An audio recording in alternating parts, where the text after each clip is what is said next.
J'ai fait un test sans le dire à mon mari, qui s'est révélé positif, mais j'y croyais pas vu ce qu'on nous avait dit. J'en ai fait 6 autres. Ah oui, pour être sûr. Pour être sûr. Et ils étaient tous positifs. Les nausées, la fatigue, les migraines, la susceptibilité, le corps qui change. Leur grossesse ne s'est pas passée tout à fait comme elle l'avait prévu. J'étais intransigeante avec Vincent en fait. Fallait qu'il réponde à mes moindres besoins parce que je portais son enfant, j'étais enceinte de lui, donc il fallait qu'il soit là pour moi tout le temps. Et comment il le vivait, lui? Il a été très patient. Tout ce qui était lié à la grossesse, je le vivais mal, donc je faisais vivre mal la grossesse à tout le monde. Quel était votre seul objectif durant ces 9 mois? À quel point vous êtes-vous investi? J'ai donné de ma personne, j'ai pris 15 kilos.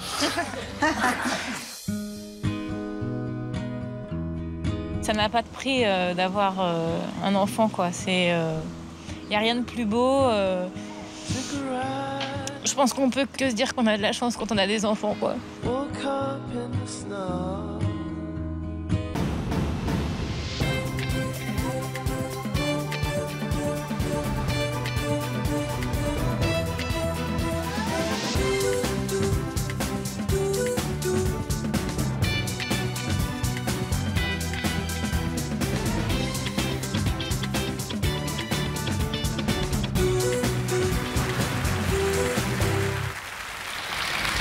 Bonjour à tous, merci de nous accueillir et merci à nos invités d'être présentes sur ce plateau. Aujourd'hui, toute une histoire a décidé de tordre le cou à une idée reçue, celle qui assure qu'être enceinte est synonyme de bonheur et d'épanouissement dans la vie d'une femme. Alors qu'elle s'attendait à vivre 9 mois de plénitude, nos invités ont vécu un véritable cauchemar. Nausées, fatigue, hormones qui travaillent, corps qui se déforment, stress de l'arrivée du bébé. Elles n'ont pas supporté que leur corps leur échappe, allant parfois jusqu'à ne plus vouloir envisager une nouvelle grossesse. Elles détestent être enceintes. C'est le sujet à contre-courant de toute une histoire aujourd'hui. Et puis dans l'histoire continue, nous recevrons Adriana et Daniel, ainsi que Priscilla, qui nous diront où ils en sont depuis leur premier passage sur notre plateau. Mais d'abord, ouvrons la première partie de notre émission. 9 mois de galère. Lorraine, bonjour. Bonjour. En quoi vous reconnaissez-vous, Lorraine, dans le titre de notre première partie? 9 mois de galère, c'est ce qui s'est passé pour ma première grossesse. Rien ne s'est passé correctement comme il devrait se passer pour n'importe quelle femme enceinte. J'ai vomi tout ce que j'ai pu vomir pendant 3 mois. J'ai fait que de dormir. Et puis une fois ces désagréments passés, en fin de grossesse, j'ai développé des démangeaisons sur tout le corps et de l'hypertension. Donc c'est là que vous en êtes aujourd'hui? Non, là c'est ma deuxième grossesse. Là c'est votre deuxième grossesse. Vous êtes enceinte de combien là? 8 mois et demi. 8 mois et demi, donc on est tout proche du terme. Voilà. Bon. Alors, je précise déjà, pour commencer, que notre invitée a eu des contractions juste avant le début de l'émission. Que deuxièmement, Yamina n'est pas là. Elle est en salle d'accouchement, donc elle devait être là aujourd'hui en tant qu'experte. Elle n'a pas pu venir. Que donc Frédéric Farigou l'a remplacée au pied levé. Et donc, Frédéric, préparez-vous parce qu'on ne sait jamais. Voilà, très bien. On ne sait jamais, vous pouvez peut-être... on va toutes les deux peut-être devoir accoucher de notre invité. Moi, je les accouche tous les jours, mais là, l'accoucher au sens propre. Bon, comment ça va? Ça va mieux. Bon. Donc, à quel point votre première grossesse était-elle exceptionnelle? Donc, apparemment, d'après ce que vous nous avez décrit, vous avez tout eu. Forte nausée au départ. J'ai tout eu. C'était l'enfer du début jusqu'à la fin. Et pourtant, c'était une surprise quand même, cette grossesse, parce qu'elle était plutôt inespérée. Voilà. En fait, on nous avait appris 15 jours avant, à mon mari et moi-même, qu'on ne pourrait pas avoir d'enfant naturellement. Et du coup, un matin, je me suis réveillée, j'avais beaucoup de nausées. Je me suis quand même posé quelques questions. J'ai fait un test sans le dire à mon mari, qui s'est révélé positif, mais j'y croyais pas vu ce qu'on nous avait dit. Donc je suis partie dans un célèbre parc d'attractions, faire toutes les attractions les plus dangereuses possibles, en me disant que c'était pas possible de toute façon. Et puis le soir, dans la voiture, j'ai été prise de nouveau de violentes nausées, et puis j'ai refait un test, et là, il était encore positif. Donc j'en ai fait 6 autres. Ah oui, pour être sûre. Pour être sûre. Et ils étaient tous positifs. Donc j'imagine que vous étiez joyeuse à cette idée. À ce moment-là, oui, on était très heureux, oui. Quand on a découvert que finalement, on a eu notre chance, oui. Donc très heureux, et malgré la joie, cette grossesse a laissé place à une véritable anxiété. C'est ça, oui. C'est-à-dire, vous étiez dans quel état d'esprit? C'était notre enfant miracle, c'était l'enfant inespéré, donc il fallait le protéger à tout prix. Donc j'ai vécu comme une ermite pendant 9 mois. Je ne sortais plus, j'ai fait vivre un calvaire à tout mon entourage. Je contrôlais tout ce que je mangeais. Enfin, c'était effroyable pour tout le monde. Alors c'était quoi le calvaire? Et auprès de qui? Déjà mon pauvre mari, qui a dû subir beaucoup de changements de personnalité chez moi. Par exemple? C'était obsessionnel. Dès que ma fille bougeait pas, je partais à l'hôpital pour vérifier que tout allait bien. J'étais connue comme le loup blanc à l'hôpital. On voyait arriver, encore elle. C'était même le gynécologue. Je pense qu'à la fin, il n'en pouvait plus. Vous y êtes allée combien de fois à l'hôpital? Je pense que je peux pas compter. Ils ont été obligés de rajouter des feuilles dans le dossier. Non, mais c'était genre quoi, plusieurs fois par semaine? Ah oui, oui. J'y allais tout le temps, dès que je la sentais pas. Et en fait, un bébé, ça dort, donc ça bouge pas tout le temps. Et le moindre si c'était trop calme, trop longtemps, j'y allais. Donc j'ai passé beaucoup de temps à la maternité. Est-ce que vous avez eu des effets secondaires liés à votre grossesse? J'ai eu beaucoup de problèmes avec cette grossesse. Donc déjà, comme beaucoup de femmes, j'ai beaucoup vomi, perdu du poids, beaucoup dormi aussi. Au début, j'avais perdu, je sais plus, je dirais 3 kilos. Et puis après, ça s'est arrêté. Au deuxième mois? Au deuxième trimestre, ça s'est arrêté.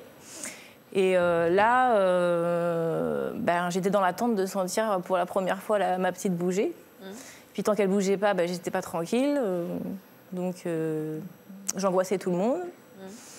Et puis après, je pense qu'à la fin de ma grossesse, au dernier trimestre, mon corps suivait plus, d'après ce que disaient les médecins, mon corps n'aime pas la grossesse. Et j'ai développé ce qu'on appelle une cholestase gravidique, donc des démangeaisons sur tout le corps, avec absolument aucun bouton, rien d'apparent, juste les résultats sanguins qui sont mauvais. Et puis une toxémie gravidique aussi, ce qui est de l'hypertension, je pense plus liée au stress qu'autre chose. Voilà. Vous avez pris beaucoup de poids? Ma première grossesse, j'ai pris 15 kilos. Donc c'était pas dramatique en soi. Non, 18 kilos, pardon, 18. C'était pas dramatique en soi, parce qu'à l'époque, j'étais très mince. Donc c'était pas trop choquant encore. C'est surtout les dégâts que ça a fait sur ma peau qui étaient assez dramatiques. C'est-à-dire? C'est-à-dire que je suis zébrée sur tout le ventre. Pour ma première grossesse, ça a vraiment été mon ventre a explosé. L'obstétricien a dit qu'il n'avait jamais vu un ventre aussi abîmé. Et clairement, je crois que j'ai jamais vu une femme enceinte avec autant de vergetures sur le ventre. Mais c'était que sur le ventre pour celle-là. Donc ça allait encore. Pourtant, vous étiez protégée, vous aviez mis des crèmes? Oui, j'ai mis de l'huile, mais bon... Je pense que quand ça doit... Enfin, ma fille était énorme, j'avais beaucoup de liquide amniotique, donc... Elle pesait combien quand elle est née? Elle faisait 4,90 kg à la naissance. Beau bébé. Et moi, avant d'être enceinte, je faisais 55 kg, donc j'étais super mince. C'était pas du tout un bébé adapté à mon gabarit. Alors, juste une précision, elle est née à terme? Elle est née une semaine avant terme. D'accord. Une semaine avant terme. On est combien, là, avant le terme? Là, on est 18 jours avant terme. C'est un deuxième. C'est un deuxième. Est-ce que vous nous avez parlé tout à l'heure de vos sautes d'humeur, donc il y a eu aussi des conséquences psychologiques. Comment êtes-vous, quelle femme êtes-vous devenue à ce moment-là? Alors, je suis déjà quelqu'un d'angoissé à l'origine, mais là, je pense que ça a dépassé tout. Et ça a même créé des grosses tensions dans ma famille. Je me suis disputée avec une de mes sœurs pendant au moins 8 mois. Je pense que j'ai fait vivre un calvaire à toute ma famille. Sur quel sujet vous vous êtes disputée? En fait, c'était une obsession. Ma fille était une obsession, donc tout ce qui était lié à la grossesse, je le vivais mal, donc je faisais vivre mal la grossesse à tout le monde. Et j'étais très anxiogène, en fait, pour tout le monde. Et votre mari était patient? Moi, j'ai un mari formidable, donc franchement, j'ai rien à dire. Il a fait comme il a pu pendant ces 9 mois. Et il a bien assuré, parce que je pense qu'il n'y a pas beaucoup d'hommes qui seraient restés avec une femme comme ça. Donc votre petite fille Justine a fini par voir le jour le 9 février 2012. Qu'est-ce que vous avez ressenti à sa naissance? Eh bien là, beaucoup de bonheur, forcément. Hein, l'enfant tant attendu est arrivé, donc beaucoup de bonheur. Et puis... du soulagement? Voilà, une délivrance. Une vraie délivrance, parce que... j'ai toujours dit pendant ma première grossesse, ce qui m'inquiétait le plus, c'était qu'elle était à l'intérieur et que je ne pouvais pas voir ce qui se passait. Là, elle était dehors, donc maintenant, on pouvait voir s'il y avait un problème, ce qui est totalement faux, puisque de toute façon, on ne voit pas tout. Mais c'était une délivrance. Mais en même temps, enfin, je vais pas... c'est la grossesse que j'aime pas, c'est pas mes enfants. Donc ma fille, c'était un réel bonheur de l'avoir dans mes bras, c'est sûr. Est-ce que vous avez eu envie d'un deuxième enfant? Alors, en fait, la question ne s'est pas posée. Puisque comme on n'est pas censé pouvoir en avoir naturellement, on n'en a pas reparlé, d'en avoir un autre. On a vécu notre vie de parents avec Justine, et puis bon, un jour, de nouveau des nausées. Mais sinon, on n'avait pas dans l'idée d'en faire un autre. On parlait plutôt d'adoption. Combien de temps après la naissance des nausées? 8 mois après. 8 mois après. Des nausées fréquentes? Des nausées significatives et suffisamment fréquentes pour qu'on se pose des questions. Donc vous avez racheté 10 tests? Non, pas cette fois. Non, cette fois, non. Là, j'en ai racheté 3. 3, encore derrière le dos de mon mari. Pourquoi derrière le dos de votre mari? Parce que je ne savais pas du tout comment il allait réagir. J'avais quand même assez peur de lui refaire subir ça, 9 mois. Ouais. Je voulais pas... Alors, donc, j'avais peur, quoi. Vous avez fait les 3 tests, les uns après les autres? Oui. Et alors? Eh bien, c'était positif. Donc, j'ai été très lâche. Je me suis mis derrière la porte des toilettes. Et je lui ai dit qu'il fallait que je lui parle. Et donc, il était dans les toilettes où il ne me voyait pas. Et il m'a dit, tu es enceinte. Il était où? Dans les toilettes? Dans les toilettes. Moi, j'étais derrière la porte des toilettes. Et je lui ai dit, il faut que je te parle. Et il m'a dit, tu es enceinte. Et dit, voilà. Voilà, c'est ça. Et alors, il était fou de joie. Oh. Il était très, très content, lui. Bon. Alors, donc, aujourd'hui, vous êtes enceinte de 8 mois et demi. Comment s'est déroulée cette deuxième grossesse? Très mal. Bon, donc, pareil. Nausées, pareil. Vous avez reperdu 3 kilos? Non, parce que là, je vomissais pas. J'avais des nausées, mais je vomissais pas. Donc là, j'ai pas perdu 3 kilos. J'en ai pris 15 en 5 mois. Donc là, j'ai commencé à me poser des questions. Et puis, quand il y a eu l'échographie du deuxième trimestre, on a vu que ma nouvelle fille était bien en chair déjà. Donc on a refait un test de diabète et on s'est rendu compte que cette fois-ci, j'ai développé un diabète gestationnel.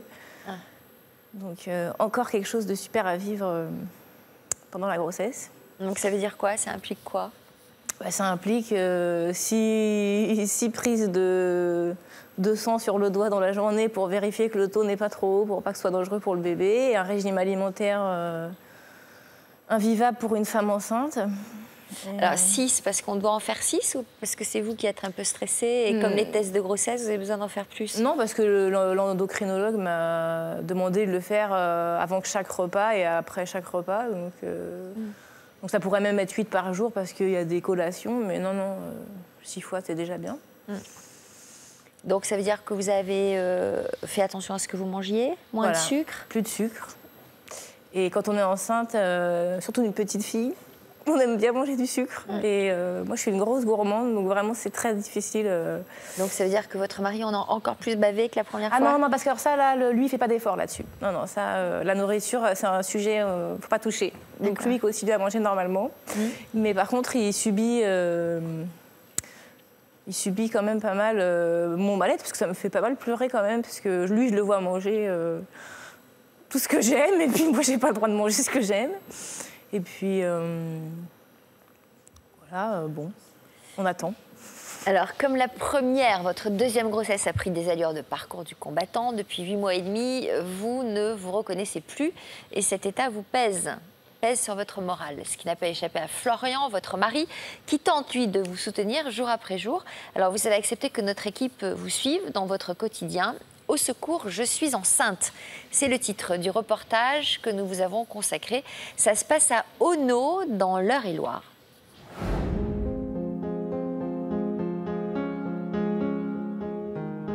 Lorraine attend son deuxième enfant. Enceinte de 8 mois, elle vit très mal cette nouvelle grossesse et ne supporte pas la transformation de son corps. Depuis que je suis enceinte, mon premier réflexe le matin, c'est de me peser. Alors, je déteste être enceinte parce que je prends beaucoup trop de poids, je me reconnais pas. Quand je me regarde dans le miroir, je vois quelqu'un de moche. Ce mal-être de Lorraine n'est pas sans conséquences sur sa vie de couple. Son mari, Florian, ne sait plus comment la rassurer. Salut mon cœur. Coucou ma puce. Ça va? Ça va? Bien dormi? Salut mon chat. Tu veux une tartine, un truc? Tu fais exprès. Non mais on sait jamais, peut-être du beurre alors sinon. Oui, Tu veux avoir du beurre? Du beurre allégé, ouais. Je fais attention à ce que je mange parce que j'ai un diabète gestationnel. Je vis très très mal le fait de pas avoir droit au sucre parce que moi je suis une très grosse gourmande et je lui plais moins parce que j'ai beaucoup grossi. Enfin, moi je l'ai toujours dit, quand je vois ton corps qui a changé, pour moi ça veut aussi dire que t'es devenue maman. Mais ça t'empêche pas d'être moins tactile quand même. Le corps d'une maman, c'est pas le corps d'une minette, quoi. Et on le sait, et moi ça me pose pas de problème. C'est pas problématique, tu sais très bien que le physique est loin d'être la première chose qui compte pour moi. Depuis le début de sa grossesse, Lorraine ne supporte plus l'image qu'elle renvoie. Ça va bien? Ça va et toi? Ouais. Bon alors, t'es prête? C'est parti. On y va. Heureusement, elle peut compter sur le soutien de sa meilleure amie, Amélie, pour l'aider à accepter ses nouvelles rondeurs. Tiens, ça, c'est frais pour l'été. Mais c'est toujours short, tu veux pas? Non, ça... Voilà. C'est dommage parce que ça aurait fait sympa. Oui. Regarde. Bah, sur une femme mince, oui. Je trouve les rayures, ça me grossit. Non. De toute façon, j'aime pas les vêtements de femme enceinte, donc... Tu te sens femme quand même, là? Je me sens grosse. Ce que je déteste chez moi quand je me vois, c'est mes hanches surdimensionnées, mes bras... Avant, c'était des petites baguettes, des petites ficelles. Maintenant, c'est tout... Enfin, c'est...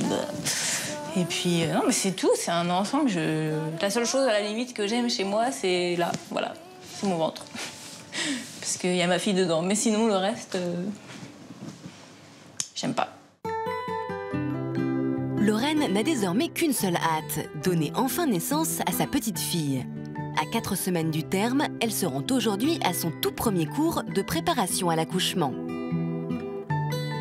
On va inspirer, donc concentrez-vous bien sur votre sensation au niveau du bassin. Vous bloquez la respiration et vous soufflez.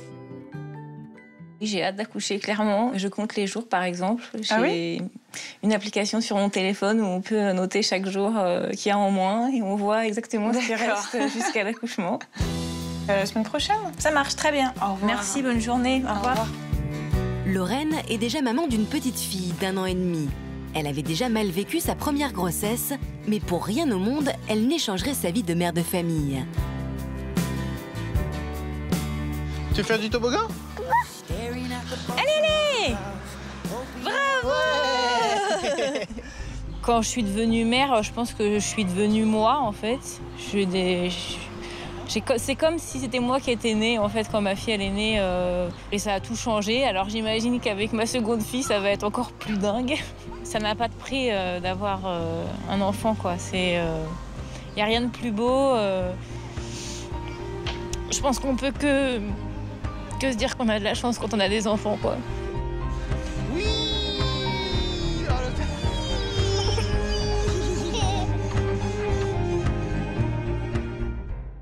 Ému, hein? C'est ma fille. Oh bah, dites donc. C'est ma fille, je suis pleine d'hormones. Un troisième enfant, ça vous paraît envisageable? Adopté, oui. Adopté? Oui. Question de le porter. Non, là, je crois que c'est bon. Votre mari est d'accord? Oui. Bon. Il a compris. Très bien. Alors, on va se tourner à présent avec Frédéric Farigou, qui a bossé son dossier. Vous avez passé un petit coup de fil à Amina? Non, mais ma tante est gynécologue, donc des femmes enceintes, j'en vois beaucoup, puis j'en vois beaucoup dans ma patientèle aussi. Hein, parce que, contrairement à ce qu'on croit, la grossesse n'est pas forcément un moment facile à vivre. Et c'est vrai que les médias, nos mères, nos grands-mères véhiculent beaucoup le fait qu'être enceinte, c'est forcément être super épanouie. Il se trouve que ce n'est pas toujours le cas. C'est pas toujours le cas et c'est fréquent que ce soit pas toujours le cas? Oui, c'est fréquent. C'est fréquent d'autant plus qu'il y a à la fois des symptômes physiques, hein, évidents. Je veux dire, quand on est malade toute sa grossesse, on ne peut pas dire que ce soit agréable. Mais il y a aussi des souffrances psychiques. Parce que quand on voit, comme vous, vos difficultés à perdre le contrôle, parce que quelque part, être enceinte, c'est aussi perdre ce contrôle. Vous êtes quelqu'un de très angoissé. Donc c'est vrai que être enceinte, il y a des choses qu'on ne maîtrise absolument pas. Et pour des gens, tout à l'heure qu'elle ne voyait pas ce qui se passait dedans. C'est ça, c'est ça. Et c'est plus simple après, une fois que l'enfant est là, parce que vous avez le sentiment de pouvoir plus contrôler les choses. C'est marrant parce qu'il y a des femmes pour lesquelles c'est l'inverse, qui vivent cet état de grossesse de manière fusionnelle avec abandon, lâcher prise. Mais effectivement, un profil de mère angoissée fait que la grossesse est plus compliquée parce qu'il y a cette volonté de contrôle, de protéger, qu'il n'arrive rien au bébé. Donc on est dans ce contrôle-là, ce qui ne facilite pas les choses. Justement, est-ce qu'il y a des profils de femmes qui vivent bien leur grossesse ou moins bien leur grossesse? Il y a des femmes qui s'épanouissent vraiment pendant la grossesse, qui ont l'impression d'exister. On verra tout à l'heure les témoignages de notre invité. Et d'autres, qui se sentent alourdies, moins désirables. Oui, et souvent, alors il y a le profil de femmes angoissées, mais il y a aussi certaines femmes qui ont une difficulté avec l'image de leur corps. Donc être enceinte, c'est ne plus maîtriser l'image de son corps, surtout des femmes qui font beaucoup de régimes, qui sont beaucoup dans la maîtrise de leur corps. La grossesse est un moment extrêmement compliqué. Alors il y a aussi un profil de personnes en manque affectif. Et du coup, la grossesse devient un révélateur de leur propre histoire, qui fait qu'elles se posent beaucoup de questions, elles sont très angoissées par rapport à l'arrivée du bébé. Donc il y a vraiment différents profils qui font que la grossesse est plus compliquée à vivre. Quand le bébé n'était pas forcément prévu aussi, c'est compliqué parce qu'on se sent bousculé par cette grossesse qu'on n'attendait pas forcément. Et du coup, ça va faire vivre de la culpabilité. Moi, j'ai beaucoup de femmes enceintes qui se sentent coupables que ce soit pas, que ce soit pas le bon moment, que leur partenaire ne l'ait pas forcément désiré. Donc, ça complique la grossesse. Est-ce que vous vous reconnaissez dans l'un de ces profils? Dans un peu tous. Mais là, je pense que vous, le problème, c'est plus par rapport à vos angoisses. Oui. Hein, et du fait de vouloir tout contrôler. C'est ça, mais c'est exactement ça. Hein. La productrice me demande quel type de grossesse vous avez vécu, vous? Moi, j'ai adoré être enceinte. J'ai adoré ça. Ah bon? Oui. Particulièrement épanouie? Oui, j'ai vraiment... Ça a été très simple pour moi. Alors, sur la fin de la grossesse, c'était plus difficile parce que je me sentais moins désirable. Et donc, j'étais très susceptible par rapport au regard que mon conjoint pouvait porter sur d'autres femmes. Eh bien, moi de même. Marine, bonjour. Alors Marine, vous étiez en couple depuis 1 an avec Vincent quand vous avez souhaité agrandir la famille et comme Lorraine, cette grossesse était inespérée. À quel point porter un enfant était-ce important pour vous? C'était important dans le sens où moi, on m'avait annoncé une endométriose, donc on m'avait dit que ça allait être compliqué de pouvoir avoir un enfant un jour. Donc du coup, c'est vrai qu'à partir du moment où je pense qu'on vous annonce que ça va être compliqué d'avoir des enfants, du coup, ça devient un désir qui est décuplé en fait. Ouais. On n'y pensait pas vraiment avant, et quand on sait que ça va être compliqué, on y croit de toutes ses forces, quoi. Comme beaucoup de choses dans la vie. Voilà. Frédéric, juste une précision sur l'endométriose. Qu'est-ce que c'est? L'endométriose, c'est une maladie de l'utérus qui fait que c'est plus compliqué d'être enceinte et qui entraîne des douleurs aussi. Donc je n'aurai pas autant de précisions médicales. C'était pour vous tester, c'était pour voir si vous aviez un peu bossé votre dossier. Quelle image de la grossesse aviez-vous? J'avais une image très positive parce que ma maman a eu 4 enfants, dont le petit dernier qui a 8 ans, et à chaque grossesse, ça a été vraiment elle a été vraiment très épanouie. Donc je pensais que ça allait être comme ma maman, que j'allais être très épanouie et que j'allais être Donc vous n'étiez pas du tout prévenue que ça pouvait être non, on m'avait pas prévenu que ça évident. pouvait être difficile. Alors vous êtes retrouvée enceinte en août 2012. Comment se sont déroulés vos premiers mois de femme enceinte? Donc ça s'est très mal déroulé, donc j'ai eu le droit à tout, les nausées, les vomissements non, mais c'est peut-être pire même. Donc les nausées, la fatigue, les migraines, la susceptibilité, le corps qui change, tout en fait, à peu près. Donc obligée de vous reposer? Oui, obligée d'être allongée. Comment vous viviez ce repos forcé? C'était un petit peu délicat parce que je suis quand même quelqu'un d'assez dynamique. Donc du coup, là, le fait de devoir rester à la maison, de ne pas travailler, donc d'attendre Vincent toute la journée. Donc je me sentais très seule. Et puis, c'est pas évident de rester toute seule allongée sur son canapé, à être obligée de dormir parce qu'on est vraiment fatigué, qu'on a vraiment mal au ventre et qu'on angoisse et qu'on stresse et que du coup, on se retrouve toute seule. On est peut-être obligée de regarder la télé en plus, donc c'est terrible. C'est ça. Je connaissais tous les programmes de la TNT à la fin. C'est pas les meilleurs, mais... Bon, est-ce qu'il y avait d'autres aspects que vous ne supportiez pas? Mon corps qui changeait aussi, j'avais beaucoup de mal à appréhender mes changements, donc mon ventre qui s'arrondissait, donc ça j'avais beaucoup de mal aussi, c'était pas évident. Il paraît que vous avez changé aussi dans votre manière d'être, de vous comporter. Oui, alors je suis devenue très maniaque, donc il y a un point quand même assez fort. Pour mon copain, c'était assez difficile. Je voulais plus des chats dans la maison. Je faisais une fixation sur les chats. J'avais peur d'attraper la toxoplasmose, donc ça, c'était pas envisageable pour moi. Qu'est-ce qui se passe là? Il y a un problème? Non, ça me fait rire. Il bouge? Oui, il bouge. Bon, ne riez pas trop, hein. Surtout ne bougez pas trop, ne riez pas trop. Reste avec nous, petit bébé. Donc oui, je suis devenue très maniaque et puis j'étais intransigeante avec Vincent en fait. Il fallait qu'il réponde à mes moindres besoins parce que je portais son enfant, j'étais enceinte de lui, donc il fallait qu'il soit là pour moi tout le temps. Donc, Et comment il le vivait, lui? Patient? J'ai eu la chance d'avoir un copain qui est très très patient, donc il a eu ces petits moments où forcément il en avait un peu marre, donc il allait un petit peu faire un tour, il allait un peu prendre l'air parce que à sa place ça doit pas être évident d'avoir quelqu'un qui est tout le temps en demande de tout. Donc, mais il a été très patient. Voilà. C'est quoi cette photo? Ça, c'est une photo, c'était cet été d'ailleurs, c'était juste avant d'accoucher. Est-ce que vous aussi, à la fin de votre grossesse, vous êtes devenue un peu susceptible, un peu jalouse, un peu... J'étais pas jalouse, j'étais très susceptible, j'avais l'impression que Vincent me contredisait tout le temps en fait. Donc on se disputait beaucoup à cause de ça parce que j'avais l'impression qu'il était tout le temps dans la contradiction avec moi, alors que pas du tout, juste c'était moi qui étais très susceptible. Quels étaient les moments les plus difficiles à vivre? La fin de la grossesse. Déjà, toute la grossesse a été difficile à vivre parce que j'étais vraiment dans l'angoisse de perdre mon bébé. Donc, du fait que qu'on m'avait annoncé que ça serait peut-être compliqué de tomber enceinte, j'avais vraiment très peur qu'elle ne vive pas. En fait, c'est un petit peu irraisonné comme peur, mais j'avais vraiment peur de ça. Et la fin de la grossesse, ça a été très difficile parce que j'avais beaucoup de mal à accepter mon corps, j'avais beaucoup de mal à trouver des positions pour dormir, donc j'étais fatiguée. Donc, la fin de la grossesse, c'était vraiment difficile. Alors, quelle attitude adoptait-il, lui, votre compagnon, face à vos sautes d'humeur? Il a été très patient, il essayait vraiment de répondre à mes attentes et d'être présent le plus possible dans la mesure du possible. Parce que lui aussi, il travaillait, il devait faire face à tout, du coup, parce que moi, j'arrivais plus à gérer quoi que ce soit, tellement j'étais concentrée sur ma grossesse, sur moi et mon bébé. Donc du coup, il a vraiment été là pour assurer la vie quotidienne, en fait.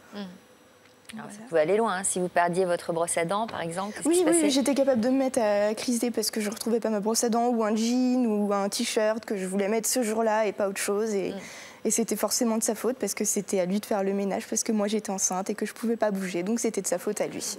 Voilà. Criser, ça se traduisait comment? Je m'énervais beaucoup après lui, je criais, je pleurais.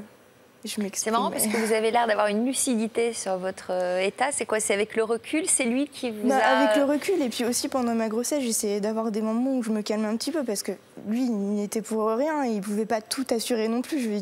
Donc j'essayais aussi de me calmer de temps en temps et de prendre du recul sur la situation. Mais la plupart du temps, j'étais tellement angoissée et stressée que je ne pouvais pas m'empêcher de m'énerver sur lui. Enfin, qui aime bien châtie bien. Voilà. Donc vous étiez à la fois en plein dans dans l'action, dans la crise, tout en ayant un peu de recul. Oui, mais c'est très contradictoire. Ouais, c'est vrai, ouais. Votre objectivité me paraît assez contradictoire, justement, avec ces crises. Nous recevrons tout à l'heure Vincent, votre compagnon, qui nous expliquera comment il a vécu ces 9 mois de son côté. Mais d'abord, on va saluer Anaïs. Bonjour. Alors, contrairement à nos autres invités, vous n'étiez pas encore prête à devenir mère quand vous êtes tombée enceinte. Dans quelle situation étiez-vous à l'époque? Avec mon ami Maxime, ça faisait 1 an qu'on était ensemble. On commençait une formation en alternance tous les deux. Et lui avait 20 ans, j'avais 19 ans. Donc, un peu tôt. Voilà. Bon. Vous êtes tombée enceinte ou vous preniez une contraception? Oui. Ouais, donc, c'était une pilule en continu, donc je ne pouvais pas voir si j'étais indisposée ou pas. Donc on contrôlait de temps en temps, mais bon... Et il y a un jour, je suis tombée malade et ça a continué. Donc, on a fait une prise de sang et en octobre 2009... Ça continue quoi? Vous aviez des nausées? Oui, des nausées, voilà. Ouais. Donc, en octobre 2009, du coup, on a su que j'étais enceinte de 2 mois et demi. Et alors là, qu'est-ce qui se passe dans la tête d'une jeune femme de 19 ans? Grosse remise en question, quoi, parce qu'il nous restait en gros 2-3 semaines pour savoir si on voulait continuer la grossesse ou pas. Maxime n'était pas prêt du tout. Voilà, un homme de 20 ans. Et moi, au fond, je savais que j'en avais envie, mais voilà, je commençais ma formation, il y avait plein de choses qui se remettaient en question. Bon, alors, qu'est-ce que vous avez décidé? Du coup, on a décidé de garder le bébé. Donc, un début de grossesse agréable ou vous avez vite déchanté? Non, on a vite déchanté. À quel moment? Dès les premières semaines. Qu'est-ce qui s'est passé? Vomissement, fatigue, le corps qui tire de tous les côtés. Fallait que je gère mes études en même temps, donc ça c'était assez compliqué aussi. Et vous avez perdu du poids? Oui, avec les vomissements, du coup au début j'ai perdu 6 kilos. Je les ai vite repris. Les vergetures aussi, tout ça, quoi. Vergetures beaucoup? Oui. Ça vous a fait quelque chose d'avoir des vergetures? Ouais.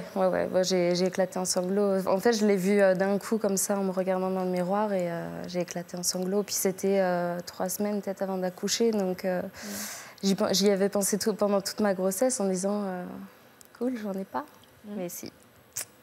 Est-ce qu'il y a eu d'autres effets secondaires? Ouais, c'était la fatigue vraiment. Je faisais que de dormir. J'étais vraiment fatiguée. Psychologiquement, j'étais pas du tout épanouie, quoi. Je me sentais pas. Est-ce que vous en parliez à quelqu'un autour de vous? Pas du tout, parce qu'en fait, comme c'était, on va dire, un accident. Du coup, c'était à nous d'assumer notre décision de garder le bébé. Et pour moi, je voulais pas montrer de marque de signes de faiblesse en fait par rapport à mon entourage, donc j'en parlais pas. C'est dur, ça, Frédéric, oui. de vivre ces symptômes, ce mal-être, et de ne pas pouvoir en parler en plus. Et souvent, c'est parce qu'on vit de la culpabilité ou qu'on se doit d'assumer parce que ce n'était pas forcément désiré. Mais du coup, ça fait comme vous avez eu tendance à vous isoler, alors que précisément dans ce moment-là, quand c'est difficile, on a particulièrement besoin d'être entouré et besoin de soutien. Et il n'y a pas besoin de 50 personnes. Il suffit d'une amie ou d'une belle-mère ou d'une mère qui puisse être là pour entendre que c'est pas facile, que la grossesse se passe plus ou moins bien et qu'on a besoin juste de réconfort à certains moments. Et c'est vrai que c'est pénible d'entendre que vous avez fait l'inverse, vous êtes isolé. Alors que précisément, le soutien est quelque chose d'important quand c'est difficile. C'est surtout, c'est moi, je voulais pas le montrer. Oui. C'est moi, j'avais pas envie d'en parler vraiment, quoi. Genre, c'était peut-être pas forcément de besoin non plus aussi. Quel était votre seul objectif durant ces 9 mois? Quelle sorte? Alors justement, l'heure de l'accouchement et de la libération a enfin sonné le 31 mai 2010. Oui. Que gardez-vous de cette journée comme souvenir? C'était très long. Très long. On est rentré à la maternité le dimanche soir et j'ai accouché le lendemain soir. Vous aviez perdu les os? Oui. Ouais. Un accouchement très douloureux, très long, très fatigant.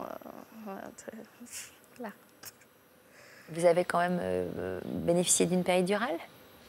Oui, pendant 3 heures, pendant les contractions, et à l'accouchement, elle faisait plus effet, au moment de pousser, on va dire. Donc voilà. Bon. Très douloureux. Donc qu'est-ce que vous êtes dit juste après cet accouchement? Que j'en voulais plus. C'était fini. Ouais. Je disais ça sur le ton de la rigolade, mais je pense qu'au fond... Bon, la joie quand même de voir arriver ce bébé. Oui. C'est quoi, une petite fille? Une petite fille, oui. Qui s'appelle Maddy. Bon.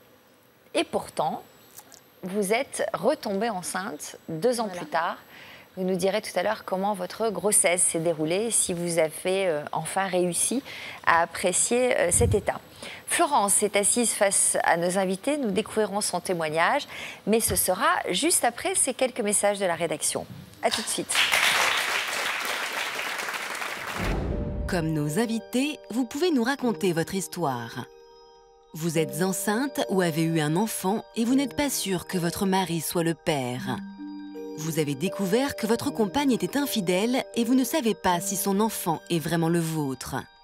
Votre mari ne pouvait ou ne voulait pas être père, vous avez donc décidé de faire un enfant avec votre amant. Votre grossesse a fragilisé votre couple et vous avez eu une aventure avec un autre homme. Alors que vous attendez un enfant, vous hésitez à quitter votre mari pour votre amant ou vous venez de faire un choix. Pour nous raconter votre histoire, contactez notre équipe au 0820 16 30 15 ou connectez-vous sur le site de France 2, rubrique Toute une histoire. Tout à l'heure, dans l'Histoire continue, nous reprendrons des nouvelles d'anciens invités. Daniel ne supportait plus les amis d'Adriana, qu'il trouvait trop envahissantes. Le principal reproche que vous faites aux amis de votre femme, Daniel? Elle me pourrisse la vie. Au moins, ici, vous êtes tranquille, hein, vous êtes là, vous êtes avec votre femme, vous êtes en couple, vous allez passer la soirée à Paris. Ah ouais. Tous les deux en couple, c'est fantastique. Voilà. D'ailleurs, je vous demande d'accueillir Lulu, Mania et Maria.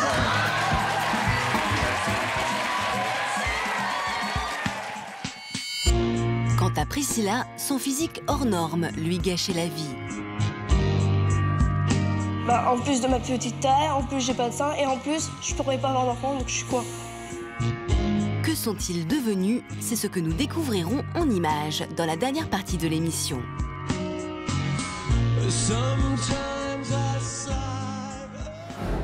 Comme nos invités, vous pouvez nous raconter votre histoire. Votre conjoint est militaire et il est actuellement au front ou sur un terrain dangereux. Votre mari risque d'être mobilisé pour partir en opération extérieure, vous redoutez son départ. Votre conjoint est militaire et vous êtes souvent seul pour faire face à l'éducation de vos enfants. Vous viviez mal le fait que votre conjoint parte régulièrement en mission et votre couple n'a pas tenu. Lors d'une opération militaire, votre mari a perdu la vie ou a été grièvement blessé et il garde des séquelles physiques ou psychologiques. Pour nous raconter votre histoire, contactez notre équipe au 0820 16 30 15 ou connectez-vous sur le site de France 2, rubrique Toute une histoire. Si vous nous rejoignez, bienvenue sur le plateau de Toute une histoire. Les femmes que je reçois aujourd'hui s'attendaient à vivre un conte de fées quand elles ont appris qu'elles étaient enceintes. Depuis des années, elles attendaient que le test soit positif, mais ces 9 mois ont été les plus longs de leur vie. Elles ont détesté porter leur enfant. On va avancer avec la deuxième partie de notre émission. Enceinte plus jamais, et on va continuer avec le témoignage de Florence. Bonjour. Bonjour. Pour quelle raison êtes-vous assise face à nos invités? Alors moi, j'ai eu 3 grossesses et moi, je les ai vécues, j'étais totalement épanouie et en pleine forme. J'ai aimé. À quel moment avez-vous commencé à penser à la maternité? J'avais à peu près 16-17 ans, je voyais ma cousine qui était enceinte et qui était rayonnante. Et je me suis dit, si je dois être enceinte, je vais être comme elle. Vous étiez comment, sinon, vous, dans la vie? Quel genre de femme étiez-vous? Parce que parfois, des femmes pas trop bien dans leur peau s'avèrent être rayonnantes pendant leur grossesse. C'était votre cas? Oui. Moi, j'ai toujours été quelqu'un de très complexé, très mal dans ma peau, à faire des régimes sans cesse, à ne pas me trouver jolie. J'étais jamais bien. Parfois, c'est un moyen d'exister aussi, d'être enceinte aux yeux de l'autre. Peut-être. Je ne sais pas, hein, Frédéric, je m'avance un peu peut-être. Ah oui, oui, oui. Et puis il y a certaines femmes qui se révèlent dans le fait d'être enceinte parce que ça se voit.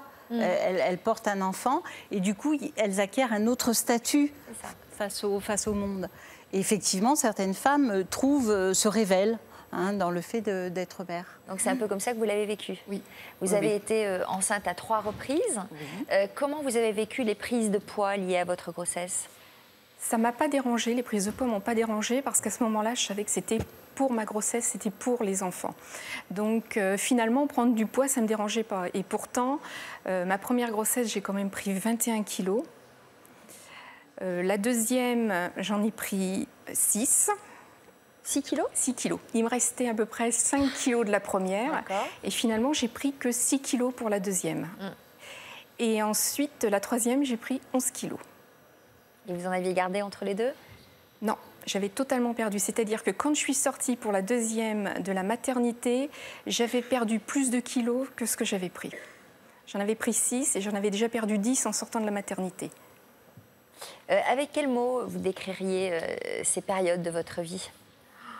Ça a été, période de grossesse, ça a été que du bonheur. J'étais dynamique, j'avais tout le temps envie de rire. Je faisais plein de choses, rien ne m'arrêtait. Mais j'avais une forme, je crois que j'ai jamais été autant en forme qu'à ce moment-là. Est-ce que vous mettiez en valeur votre ventre arrondi? Alors oui, j'essayais, sachant que bon, la première grossesse date de 89, donc il n'y avait pas toutes les jolies choses qu'on fait maintenant, mais j'avais... Il y avait des bandeaux ridicules qu'on se mettait sur le ventre. Non, moi, pour la première grossesse, j'avais une très belle salopette blanche rayée verte. On aurait dit un petit peu Obélix, c'était assez sympathique. Mais non, je voulais mettre mon ventre en avant, oui, ça c'était clair. Alors, à l'inverse, quand vous avez accouché, vous n'avez pas été déprimée? Un petit peu, parce que j'avais plus rien dans moi. Il était parti et ça me manquait. Je crois que j'aurais pu passer toute ma vie enceinte, je l'aurais fait. Quel défi vous avez relevé, justement, quand vous étiez enceinte depuis plus de 6 mois, je crois? Alors, à plus de 6 mois, j'en ai fait plusieurs.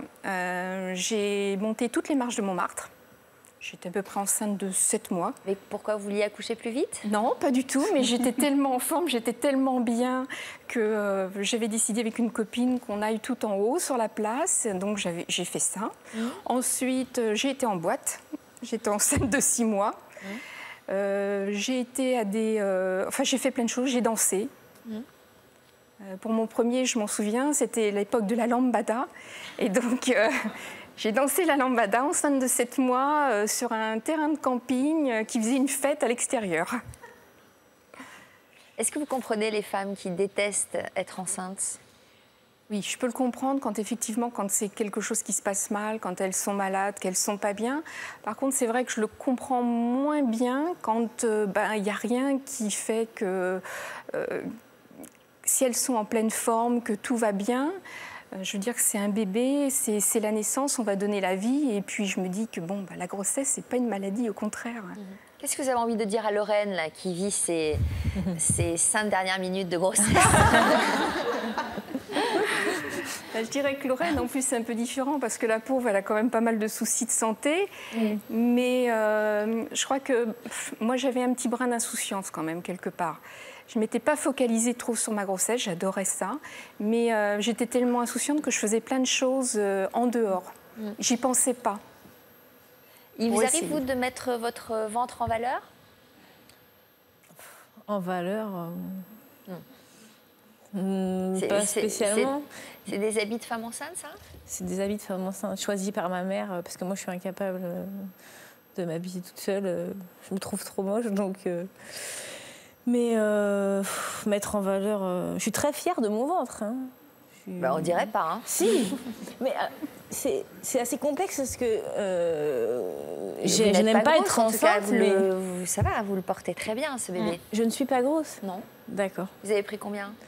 Par rapport à mon poids initial, je suis à plus de 20 kilos. Ouais, mais vous étiez très mince. J'étais très mince, mais j'ai toujours été très mince, donc je peux pas me trouver pas grosse, c'est pas possible. Mais est-ce que vous pourriez danser la lambada sur un terrain de camping? Là, si on me dit que j'accouche juste après, oui. Ouais. Ah non, alors on va attendre un petit peu quand même. Marine, après 9 mois de souffrance, vous avez enfin pris la direction de l'hôpital pour donner naissance à votre fille. Ça s'est passé comment, l'accouchement ? Ça s'est très bien passé. En fait, j'ai été déclenchée parce que j'ai fait un jour en rab, on va dire. Donc du coup, un jour de plus, j'ai accouché un jour après terme. Donc du coup, j'en pouvais vraiment plus. Donc on va dire que j'ai supplié mon gynécologue pour être déclenchée. Donc, mais ça s'est vraiment très bien passé. Bon, pas trop long. Non, non, non. Donc votre fille Elisa est née il y a 1 mois ? Oui, c'est ça. Qu'avez-vous ressenti sur le coup ? Une délivrance. J'étais vraiment très contente de l'avoir dans mes bras, de plus être enceinte, c'est vraiment de l'avoir. Bon, alors il est temps d'accueillir celui qui a fait preuve d'une patience exemplaire tout au long de votre grossesse, votre compagnon Vincent.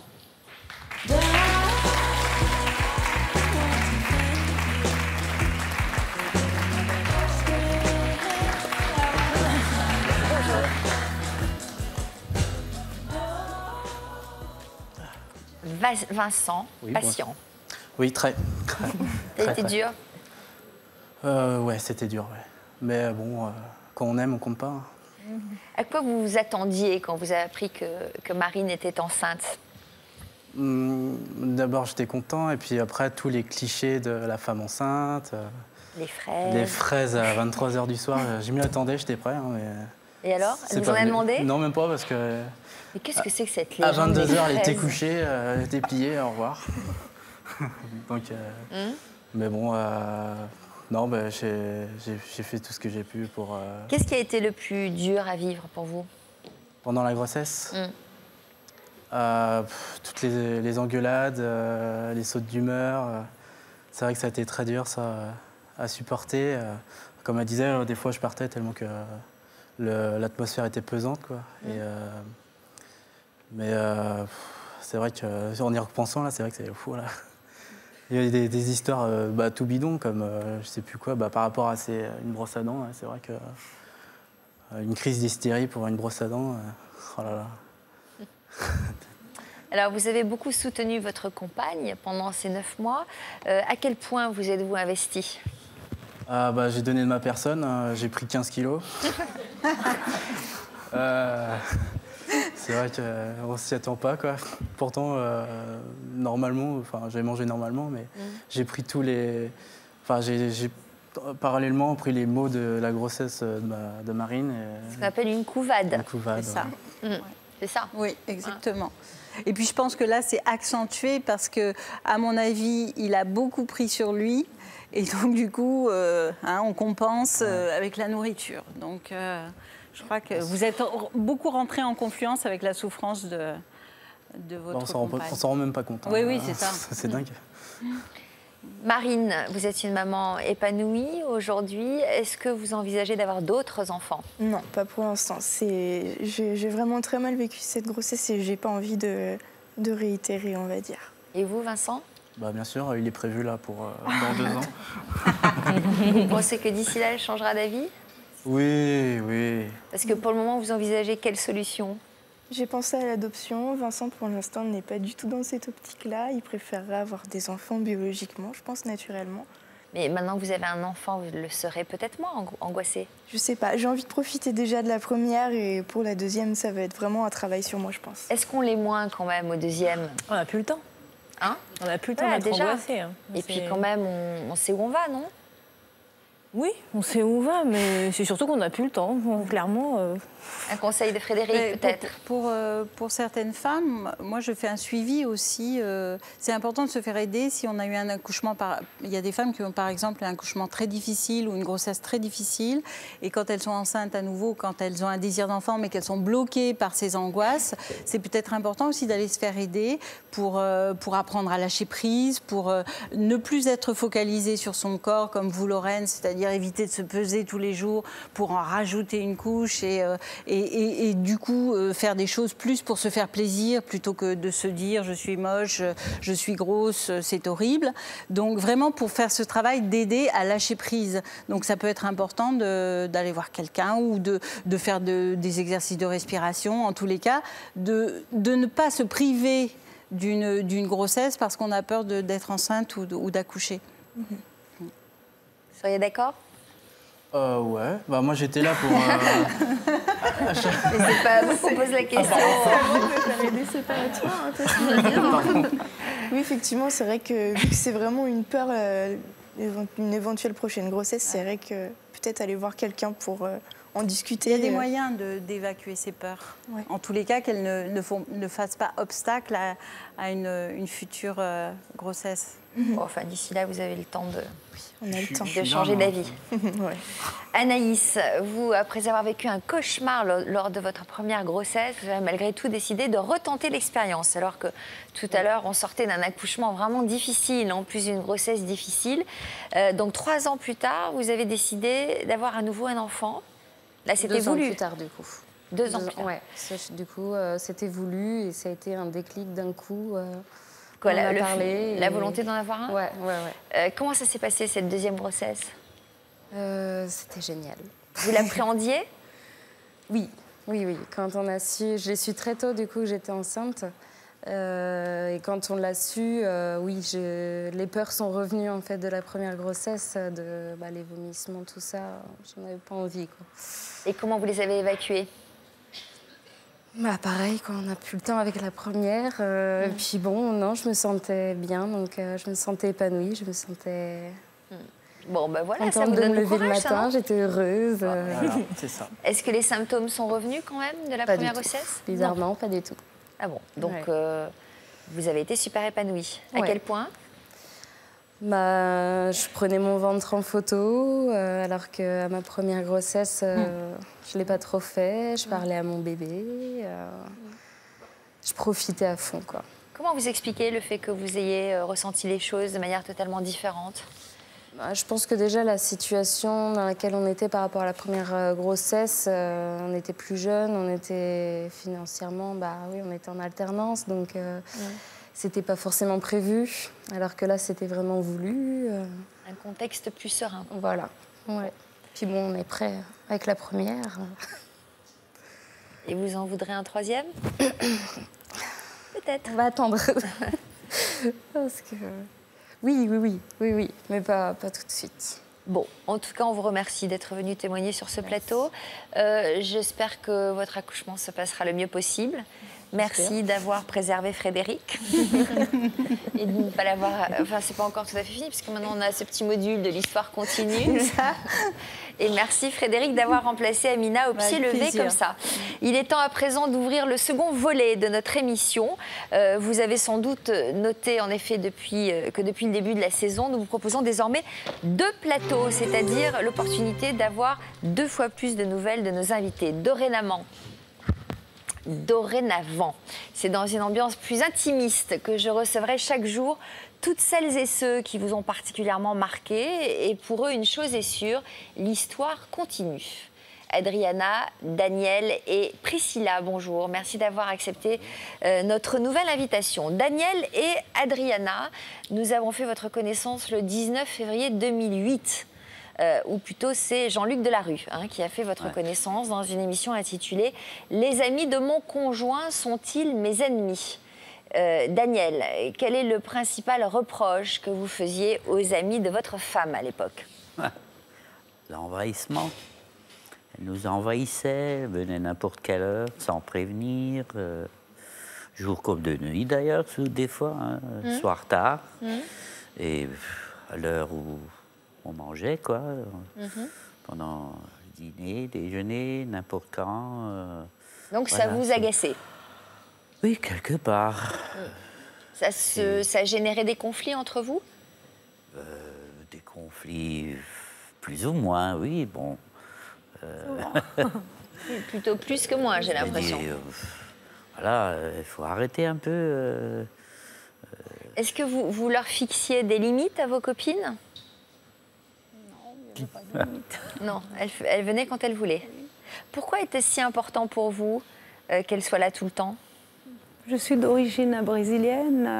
Pour moi, c'était un peu le Brésil. C'était des copines brésiliennes qui venaient? Oui, entre autres aussi. Oh, c'est pas désagréable quand même, Daniel? Non, c'est pas que c'est désagréable. De recevoir des copines brésiliennes à la maison? Oui, mais de temps en temps, c'est quand même On apprécie autrement que quand c'est envahissant comme ça.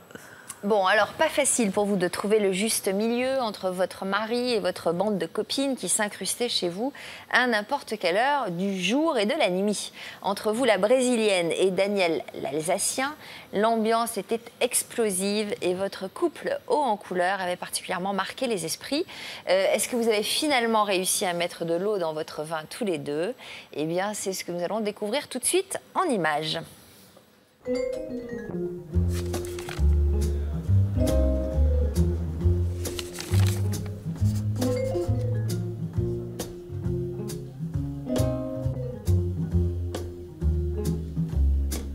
Depuis que j'ai connu ma femme, il n'y a plus d'amis. Daniel, alsacien, et Adriana, brésilienne, étaient en couple depuis 15 ans. Et sur notre plateau, ils avaient évoqué leur quotidien mouvementé. Le principal reproche que vous faites aux amis de votre femme, Daniel? Elles me pourrissent la vie. Au grand désespoir de Daniel, les copines d'Adriana s'immisçaient dans leur vie de couple, et ce, à n'importe quel moment du jour et de la nuit. Alors, très alsacien. Salut. Salut. Vous pourriez téléphoner quand même. On n'est jamais au courant de ce qui se passe ici. C'est pas grave, c'est pas grave. Regarde-moi ce chantier de nouveau, c'est pas vrai ça. Vous savez, il y a un temps pour manger, il y a un temps pour dormir, mais eux, ils connaissent pas ça. N'importe quelle heure? Ah oui, ou le téléphone à 2 h du matin. Non. Ah, oui. C'est le décalage horaire, ça, non? En plein sur... Au moins, ici, vous êtes tranquille, hein? Vous êtes Là, vous êtes avec votre femme, vous êtes en couple, vous allez passer la soirée à Paris. Ah ouais. Tous les deux en couple, c'est fantastique. Voilà. D'ailleurs, je vous demande d'accueillir Lulu, Mania et Maria.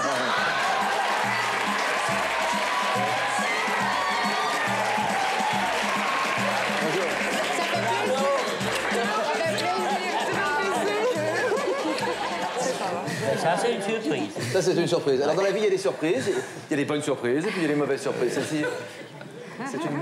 Elles me voient bien, elles me suivent jusqu'ici. Je les aime bien, mais qu'elles me lâchent un peu la grappe.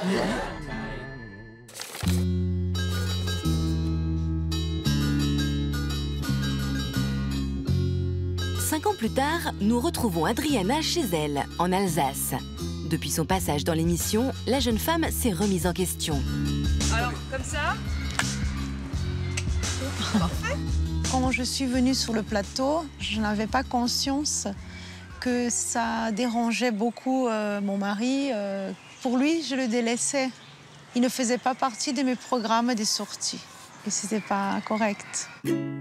Désormais, une fois par semaine, Adriana a mis en place une journée spéciale famille qu'elle ne consacre qu'à son mari et ses enfants. J'ai décidé de m'occuper de ma famille, d'avoir un peu d'intimité. Il fallait que je fasse une part. C'est comme un gâteau, en fait. Il fallait couper quelque part, que tout le monde a un petit bout. J'ai réussi à faire un effort donc, en devenant un peu alsacienne. Et mon mari, il est devenu un peu brésilien.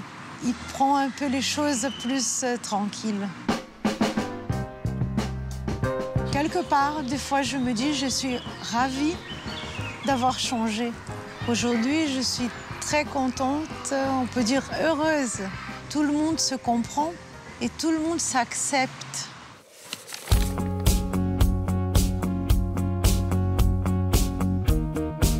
Après l'émission, Daniel, le mari d'Adriana, et Brigitte, l'une de ses meilleures amies, ont compris que chacun devait faire des efforts. Elles ne viennent plus comme ça, n'importe quand, tout le temps. Et enfin, on profite un peu de nous. Sa maison, c'était un peu notre maison.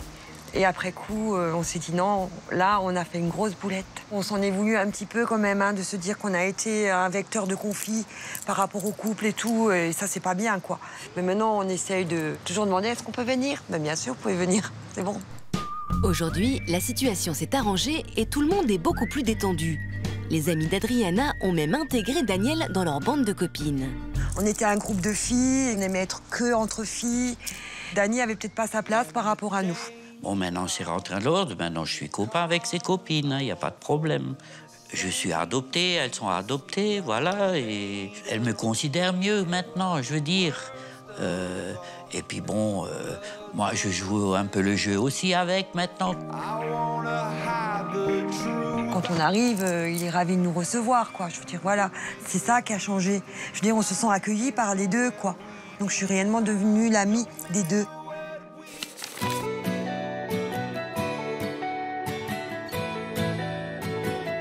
Aujourd'hui, le couple partage plus de moments à deux.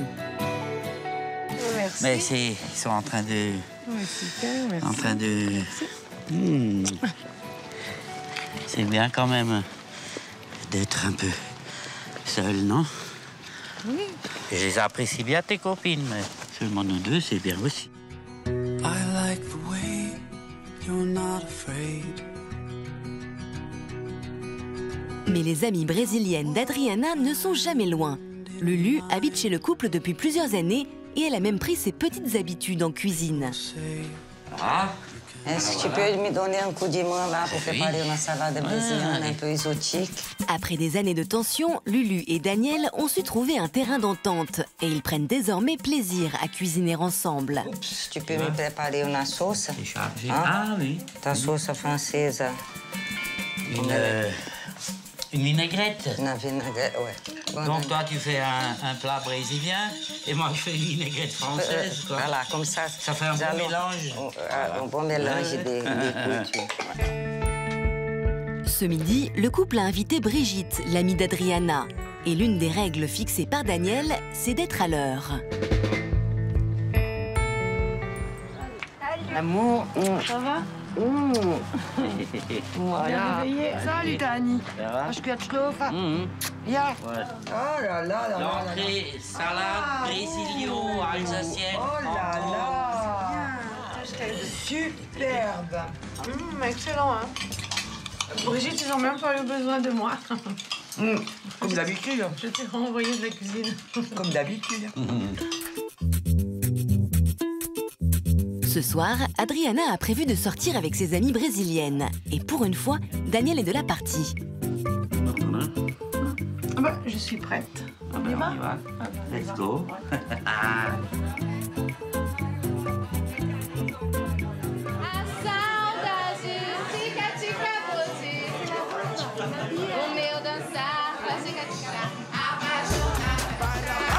La musique et l'ambiance brésilienne transportent Daniel, qui semble totalement dans son élément.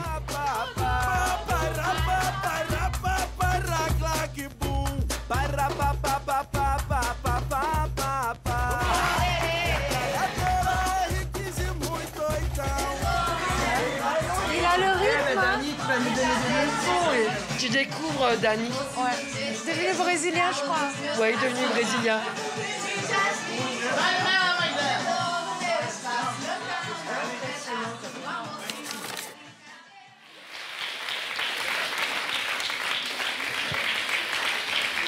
Alors, elles vous l'ont lâché un peu, la grappe, ou pas? Oui, heureusement. Hein. Ah bon. On respire mieux quand même un peu. Alors, Adriana, vous semblez avoir trouvé un juste équilibre aujourd'hui avec votre mari. Il y a 5 ans, vous l'avez quand même poussé à bout de nerfs. De quoi avez-vous pris conscience en participant à toute une histoire? Que c'est vrai que l'émission nous a montré des choses qu'on ne voit pas autrement qu'on se voit. Et c'est vrai que je dosais. Il y a le temps pour tout, il faut un peu le temps famille, donc j'ai dosé. Bon. Dites donc, vous pleurez vraiment? Pourquoi vous pleurez comme ça? Émotion. Quelle émotion? De quoi? Pas de revoir ça. Vous vous sentez mieux aujourd'hui? Oui, c'est beaucoup plus cool. Hein, et puis... Qu'est-ce que vous aviez fait ce soir-là à Paris quand elles vous ont rejoint, les copines? La fête. Donc vous n'avez pas pu passer la soirée en tête-à-tête? Non. Bon, alors quelle initiative avez-vous prise dans les jours qui ont suivi l'émission? J'ai pris une fois par semaine, dans la semaine, un jour c'était la famille, j'ai éteint le portable. Donc un jour coupé de vos copines, obligé. Oui. Pour vous consacrer à mon mari, à ma famille. Bon, ça vous a plu ça? Oui. Bon, c'était déjà pas mal. Ça va plus mignon, hein? Ouais. Et puis est-ce qu'il y a eu d'autres efforts pour vous retrouver harmonieusement? Oui, c'est-à-dire, bon, c'est vrai qu'avec les amis, les horaires comme on est en Alsace, on a essayé de faire les horaires, c'est-à-dire d'avoir d'heures pour arriver, téléphoner, etc.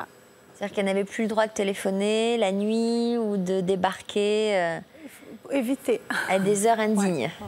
Bon. Et puis, vous avez mieux mélangé vos cultures différentes aussi. Oui. C'est-à-dire, Daniel, aujourd'hui, vous dansez la samba. Bien sûr. Vous êtes intégré... Mieux que certaines brésiliennes. Hein. Ah ouais, c'est vrai? Non, bien sûr, je me suis intégré, puis bon, aussi un peu... vous savez, quand vous faites un repas de midi, vous préparez pour midi 30, mais chez eux, ils viennent pour le repas de midi, ça peut être 2 heures, 3 heures. Vous voyez, c'est ça. Maintenant, c'est plus carré. Maintenant, ils savent que s'ils viennent à 1 heure, ben, il n'y a plus rien. Voilà, c'est ça. Comment vous étiez rencontrés tous les deux? Avec mon mari. Donc, ça s'est passé dans un lieu de travail. En France? Oui, en France. Pas au Brésil? Non, non, Oh. non. Vous êtes allé au Brésil depuis? Oui, je vais être allé au Brésil. Moi, oui, mais pas, vous, pas non. allé encore. Non, après, il y a eu Christophe et... Le fils. Donc, c'est un projet. Et quoi? C'est un projet. De quoi? De partir au Brésil. Oh, oui, vous avez envie d'y aller quand même, j'imagine, oui. non? Oui, mais quand j'y vais, c'est définitivement. Ah, Je vous vais pas envisagez partir d'aller y uniquement en vivre? vacances. Oui, bien sûr. D'accord. Ah, ouais. Quelle place il occupe, Daniel, désormais au sein de votre bande de copines? Il est devenu le confident et le cuisinier privé. Le quoi? Le cuisinier privé. Oui. Ah, c'est vous qui cuisinez pour tout le monde? Oui, madame, c'est moi qui fais la cuisine à la maison. Est-ce que vous êtes à la retraite? Il est en retraite. Heureusement. Bon, je le faisais avant déjà, mais j'aime bien cuisiner. D'accord. Qu'est-ce que vous leur faites comme petit plat aux copines? Quand? Qu'est-ce que vous leur faites? Oui. Ah ben, du français, du brésilien. Je peux faire des bouchées à la reine, et puis le lendemain, une feijoada ou des grillades. Hein, c'est vrai qu'ils ont une complicité maintenant. Avec mes copines, il a une complicité qu'il n'avait pas avant. Donc, il est dans le sein de notre groupe. Il est adopté. Et vous l'emmenez en soirée avec vous? Oui, je l'emmène maintenant en soirée. Il vient avec maintenant dans les soirées. Qu'est-ce qu'il y a? Elle vous emmène pas... Elle vous emmène pas tout le temps? Ah, si, elle m'emmène tout le temps, mais bon, c'est des fois ça lui plaît pas, mais il vient quand même. Il y a combien de différences d'âge entre vous? 23. Toujours la même chose, 23. Hein. C'est vrai qu'on est différents en tout. Ouais. Mais ça marche. Mais vous vous aimez? Oui. Hein? Ouais. Comment vous voyez l'avenir tous les deux? La retraite au Brésil. Ouais. Il paraît que Frédéric boit du petit lait derrière. Effectivement. Qu'est-ce que vous voulez dire, Frédéric? Je crois que voilà, c'est un couple qui a rencontré des difficultés, puis qui a trouvé le moyen de s'écouter et de respecter les besoins de chacun. Donc c'est formidable, c'est ça le dialogue. Alors toute une histoire a été un déclic aussi. Quoi? Oui. Quoi? Toute une histoire? Ah, toute une histoire. Je croyais que c'était une danse brésilienne de loin, comme ça. Bon, et ben en tout cas, ça nous fait plaisir de vous voir comme ça. Oui. Vous auriez pu nous amener un petit plat qu'on aurait dégusté ensemble, voilà. C'est que sur réservation. Ah, que sur réservation. On teste vos talents de cuisinier. On va prendre maintenant des nouvelles de Priscilla. On va se replonger dans votre histoire. Le 25 mars 2011, j'avais eu le plaisir de vous recevoir dans une émission intitulée « Mon physique hors norme me gâche la vie ». Vous mesurez 1m38 et à l'époque, vous nous aviez confié à quel point vous étiez complexé par votre petite taille. Avez-vous finalement appris à vous accepter comme vous êtes? Eh bien, la réponse tout de suite en images. Je mesure 1m38 pour 35 kg.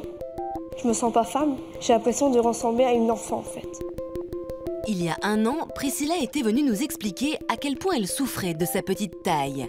Un complexe qui l'empêchait de se sentir bien dans sa peau. À quel moment votre problème de petite taille a commencé à vous gêner dans À votre vie quotidienne? À l'adolescence, parce que j'avais pas de poitrine. Je me disais, en fait, je suis une enfant, je suis pas adolescente. J'allais me cacher et je pleurais, quoi, parce que je voulais pas pleurer devant les autres. Mais pour la jeune femme, le moment le plus difficile restait le jour où elle avait appris qu'elle ne pourrait pas avoir d'enfant. Bah, en plus de ma petite taille, en plus j'ai pas de sein et en plus je pourrais pas avoir d'enfant, donc je suis quoi? Mais contre toute attente, Priscilla était parvenue à tomber enceinte. La jeune femme était maman de 2 petites filles, mais elle ne parvenait toujours pas à dépasser les blessures de sa jeunesse. Quand elle arrivera au collège ou au primaire, enfin peu importe, que ses copains disent oh dis donc ta maman c'est une naine ou quoi? Et si ma fille me dit maman tu te caches parce que j'ai honte, je me cacherai. Sur notre plateau, Yvonne avait tenté de faire réagir Priscilla. Vous vivez toujours comme quelqu'un de petit, de jeune, mais cessez d'être cristallisé, d'être focalisé sur votre petite taille. Vous êtes une mère à part entière et ça, osez l'affirmer haut et fort, surtout pour vos enfants.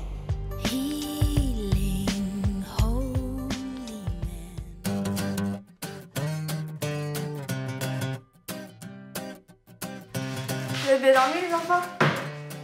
Hein les filles? Vous avez bien dormi? Plus d'1 an s'est écoulé depuis le passage de Priscilla dans l'émission. Et c'est chez elle, dans le Poitou, à l'heure du petit déjeuner, que nous la retrouvons.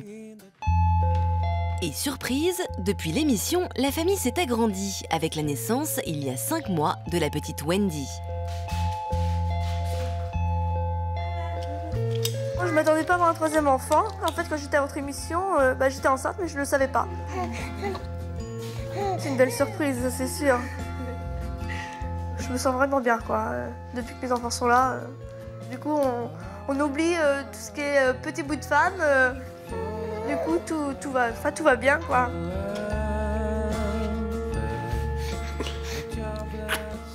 Allez, les enfants, vous allez dans la voiture, attention. Priscilla avait du mal à s'affirmer en tant que mère, du fait de sa petite taille. Aujourd'hui, son rôle de maman, elle le vit à 100 à l'heure. La jeune femme a longtemps manqué de confiance en elle. La présence de son compagnon était indispensable dans tout ce qu'elle entreprenait. Mais désormais, c'est seule avec ses enfants qu'elle fait les courses. Le caddie était trop haut. Là, bon, il m'arrive à la poitrine. Mais si j'enlève mes talons, du coup, il m'arrive au cou. Donc avant, c'était une honte pour moi. J'avais l'impression que les gens me regardaient tout le temps. Maintenant, bon, le principal, c'est que je suis avec mes enfants. Je fais mes courses tranquilles. Je suis bien comme ça. Tant que j'ai mes enfants, je suis bien.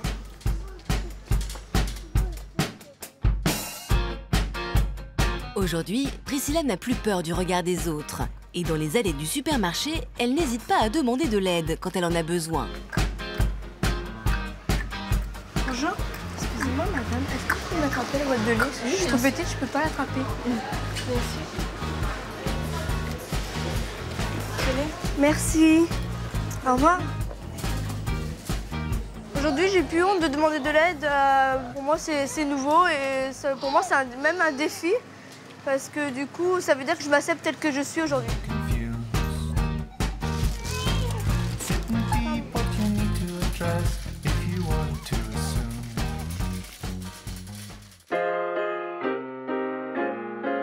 Priscilla a repris confiance en elle et il y a 1 mois, elle a même accepté la demande en mariage d'Alain. Pour la première fois, le couple se rend dans une boutique de robes de mariée. L'occasion pour Priscilla de choisir la tenue de ses rêves. Regarde celle-là. Ouais, jolie celle-là, ouais. J'aime bien ça. Priscilla, je la trouve beaucoup plus sûre d'elle, plus femme, plus libre dans ses choix aussi, plus féminine. J'ai hâte de la voir maintenant en robe de mariée, quoi. Voir ce que ça donne. T'es magnifique comme ça. En plus, avec un mari qui m'aime, c'est super, quoi. Donc, ouais, là, au moins, j'ai trouvé quelqu'un qui m'aime tel que je suis.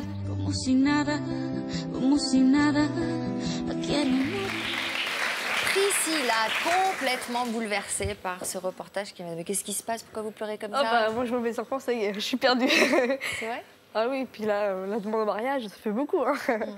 Non, mais ouais, c'est super joli. Bon. Voilà. Tout va bien. Ah oui, c'est sûr. Mais pourtant, vous semblez beaucoup plus affirmée. Bah, disons où je suis contente, c'est que j'ai fait un grand pas. Oui.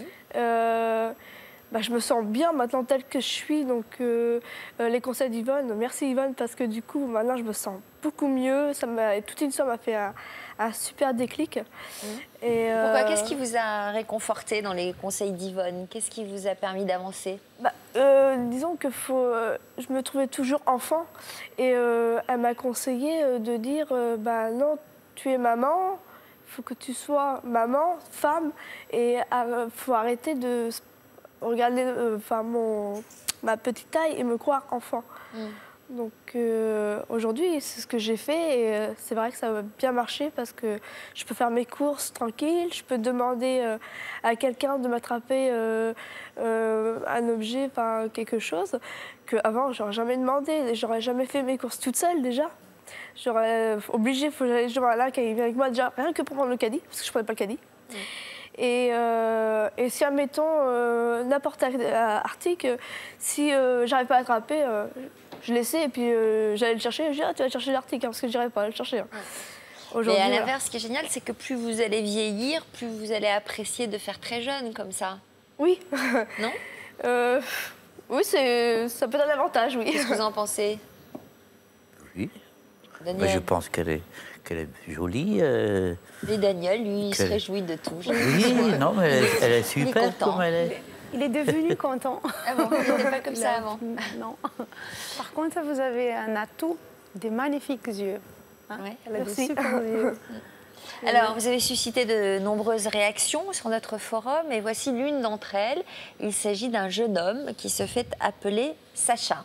Alors, je vais vous la lire. Bonjour, j'avais juste envie de dire à Priscilla qu'elle était belle par son rayonnement. Ses larmes de joie étaient magnifiques. Je ne pense pas être le genre de mec qui pleure souvent, mais cette sincérité m'a fait verser une petite larme. Voilà, juste pour vous dire que votre taille ne se remarque pas, et même si elle se remarquait, qu'y a-t-il de mal à ne pas être comme les autres? Au moins, vous n'êtes pas un clone comme tant d'autres, ne soyez pas complexés. C'est facile à dire oui, mais il y a sûrement beaucoup d'autres personnes comme moi autour de vous qui remarquent plus votre valeur que votre taille. Bonne continuation, avec tout mon respect. Dis donc, il est tombé amoureux de vous, lui. Hein? Bon, je remercie Sacha de ce petit mot qui est sympa.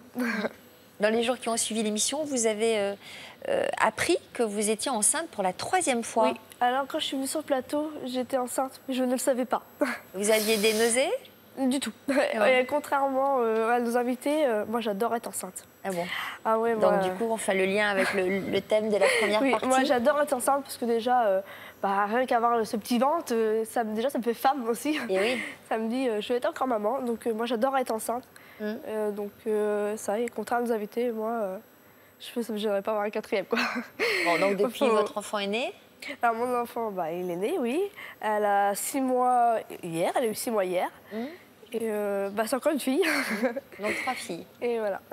Bon, est-ce que vous diriez aujourd'hui que vous assumez mieux votre petite taille? Aujourd'hui, c'est sûr, un 3e enfant, encore, je me dis, la preuve que je suis une femme, puis que je suis encore maman. Donc malgré ma taille, mais maintenant ça ne me dérange plus du tout, parce que je me considère femme et maman, quoi. Vous en parlez avec vos filles de votre taille? Non, je ne leur parle pas. Si un jour me pose la question, ça ne me gênera pas de lui en parler. Ouais. Mais pour l'instant, non, je ne lui en parle pas. Si un jour, on leur fait des réflections à l'école, vous leur en parlerez? Si un jour, on leur fait les réflexions, je prendrai ma fille à part et je lui dirai quelle est la réflexion. Et je lui expliquerai que je suis sa maman et qu'elle n'a pas à avoir honte de moi. Et je pense pas qu'elle aura honte de moi parce que m'a toujours connue comme ça, donc pour elle c'est normal. Non. Est-ce qu'elles ont un problème de taille, elles aussi? Elles sont non. Non, elles sont. Bon, c'est vrai que dans l'émission, quand je suis venue, ce que j'avais peur, c'est que ma fille me dépasse, parce que bon, déjà, elle m'arrive déjà à la poitrine, donc je me dis, elle va me dépasser un jour. Mais au contraire, non, ça me dérange pas du tout. Et je suis leur maman, donc c'est le principal. Je suis heureuse et puis voilà. Et votre compagnon, est-ce que lui aussi a le sentiment que vous avez pris un peu d'assurance? Oui, pour lui, il voit que je suis mieux dans ma peau, je mets de la couleur, je parle plus de mon physique, parce qu'avant c'était tout en physique. Dès qu'il regardait une fille, c'était ouais, elle est mieux que moi, elle est grande, c'est ce qui te plaît. Moi je ne ressemble pas à une femme, c'est pour ça. Maintenant je lui dis plus rien, enfin, ça me dérange plus quoi. Comment vous avez réagi lorsqu'il vous a demandé en mariage? Alors déjà, quand je suis descendue, il m'avait déjà tout préparé, une tasse de café, les fleurs. Et là, il se met à genoux, j'ai compris, je dis, ce que tu me fais là? Et il ouvre la boîte et il me dit, veux-tu m'épouser? Je suis restée comme ça. J'ai dit, bah oui. Et j'ai pleuré bien sûr parce que je suis restée sans voix quand même. Et donc je lui ai dit oui et voilà. Qu'est-ce que vous avez ressenti en vous voyant pour la première fois en robe de mariée? Ça m'a fait un drôle d'effet. Parce qu'au début, je croyais que la robe allait me tasser ou allait faire vraiment toute petite, ridicule. Je vais être ridicule. Et en fin de compte, quand je l'ai mis, on dirait une poupée en porcelaine. On me met dans une vitrine, c'est pareil. Quelle est pour vous la prochaine étape dans les mois à venir? Alors, déjà, faire le baptême de ma fille. Et pourquoi pas plus tard me marier. Je connais déjà mon goût de robe déjà, donc c'est bien. Et d'abord faire le baptême et après le mariage. Bon, on va demander à vos deux aînés de nous rejoindre sur ce plateau. Léa, Manoa et la dernière s'appelle Wendy. Wendy. Mais d'abord, je vais vous demander de bien vouloir signer le grand livre de l'histoire continue. On commence avec vous, Daniel. Super, oui. Ça vous fait plaisir? Oui. Vous réjouissez de tout, vous, hein? Vous êtes content? Oui. Bonne nature. Oui. Voilà, un petit mot pour notre émission pendant que vos enfants nous rejoignent. Merci à tous et à toutes pour votre confiance. Merci à vous, téléspectateurs, pour votre fidélité. Alors, qui est qui? Venez, mademoiselle. Oh, que tu es jolie. Comment tu t'appelles? Léa. Très jolie, hein, Léa. Très jolis yeux bleus. Et bonjour, toi. Ça s'appelle Manoa, elle. D'accord. Et c'est qui? C'est ta sœur? Hein? Ça s'appelle Wendy. Elle s'appelle Wendy. Et elle, Manoa. Ouais. Bonjour. Oh, à tes souhaits. À tes souhaits. Tu as une très jolie robe. Oui, crochet. C'est quoi? Noir, mais avec un nœud, mais je veux crochet. Ouais, moi j'adorerais avoir la même ceinture que toi. Oui, mais il me faut un nœud. Ah, il manque le nœud à ta ceinture? Oui, parce que autrement ça se fait pas joli. D'accord. Tu me la prêteras pour présenter une émission un jour, ta ceinture? Ouais, d'accord. Bon, et toi, tu n'aurais pas un peu dessiné dans la loge, toi, avec un crayon vert? Ouais. T'as fait des dessins avec un crayon vert? Ouais, et un bleu. D'accord. Bleu. Et un bleu aussi, c'est ça? Ouais. Bon, d'accord. Et Wendy, elle est mignonne aussi. Bonjour. Mais elle a habillé son chapeau. Hein? Elle a fait un chapeau, Wendy. Ah bon, très bien. Bon, eh bien merci, on vous souhaite d'être très heureux. On vous souhaite une jolie retraite au Brésil. À quel endroit allez-vous vous installer? Vous êtes d'où, vous, au Brésil? Moi, je suis du sud du Brésil. D'accord. On pense aller au nord-est où il fait chaud toute l'année. Vous allez vous installer au nord-est? Je pense. Et à propos au Brésil, on dit un proverbe pour les maris. À propos qu'il est heureux, donc on dit on les a, les maris, comme on les éduque. Ah, vous voulez dire que vous y êtes pour beaucoup? Eh bien, bravo. Hein. Tenez, faites passer le livre. Merci à tous, merci de votre fidélité et bon après-midi sur France 2. Merci beaucoup.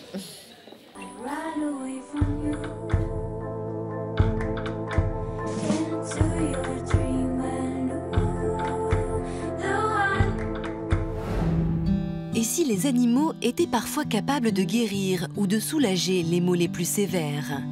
Mathieu souffre d'un trouble du spectre autistique.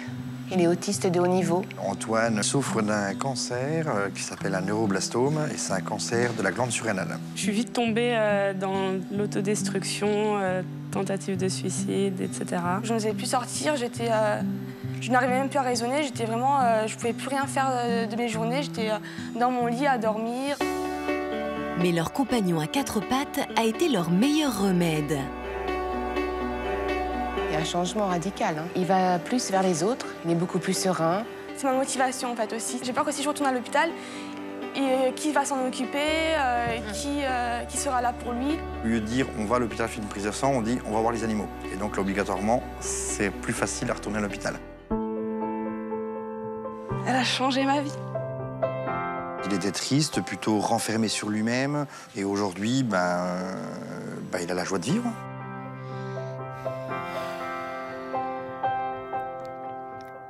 Help.